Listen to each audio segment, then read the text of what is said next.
તો ભારતીય સમાજમાં ઝેર સમાન પ્રસરી રહ્યું છે પાર્ટનર સ્વેપિંગનું સામાજિક દૂષણ। સુરતથી ઉછળેલો પાર્ટનર સ્વેપિંગનો વિવાદ હવે વકર્યો છે।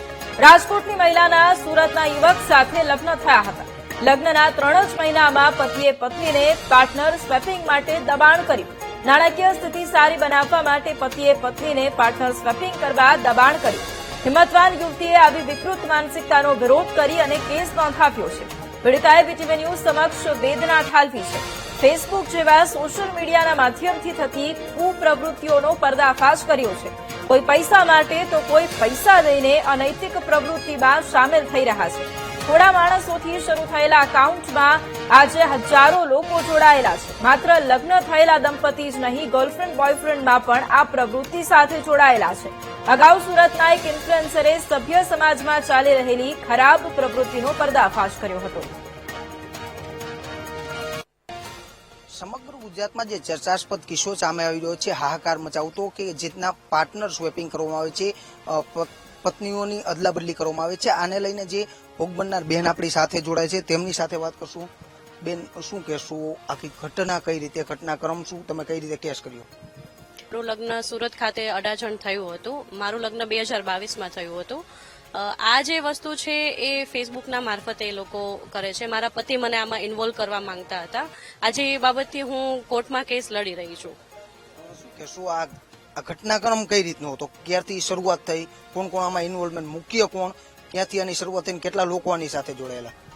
મારા લગ્નના 3 મહિના જ પછી મારા પતિએ મને આ વસ્તુ બાબતથી મને આઈડી બતાવીને કહ્યું હતું કે આવી રીતે હોય છે, જેમાં એન્જોયમેન્ટ પણ કરી શકે છે અને પૈસા પણ મળી શકે છે, તો એકવાર તું આમાં ઇન્વોલ્વ થાય એમ।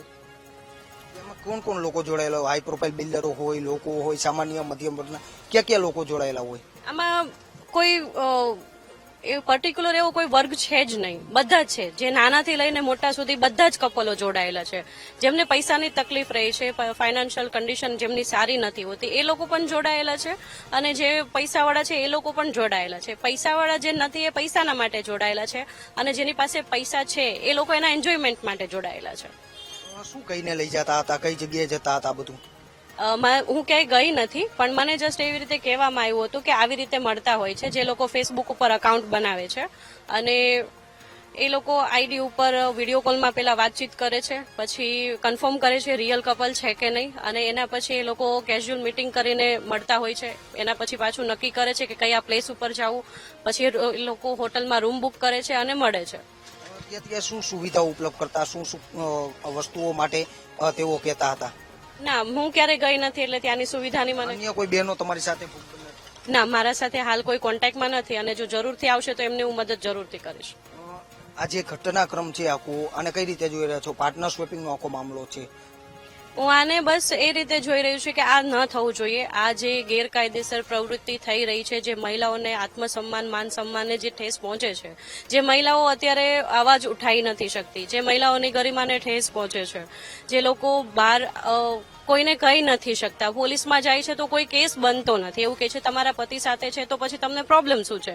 તો બસ આ પોલીસને પણ ધ્યાન દોરવાની જરૂર છે કે આજે કોઈ વ્યક્તિ તમારા જોડે વાત લઈને આવે છે તો એને સાંભળો અને આ બાબત બંધ કરાવો। મુખ્ય કોણ આમાં? આ મુખ્ય સૂત્રધાર કોણ આમાં?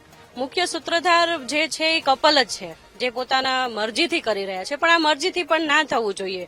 બધા છે એવા, આનું મૂળ ગોતવા જાય તો ક્યાંય આનો અંત આવે એમ નથી, પણ જ્યારે આપણને ખબર પડે છે કે આ લોકો આવું કરી રહ્યા છે તો એને બંધ કરવાની જરૂરથી પ્રયત્ન કરીશું। સુરતમાં આવા કેટલા લોકો હશે?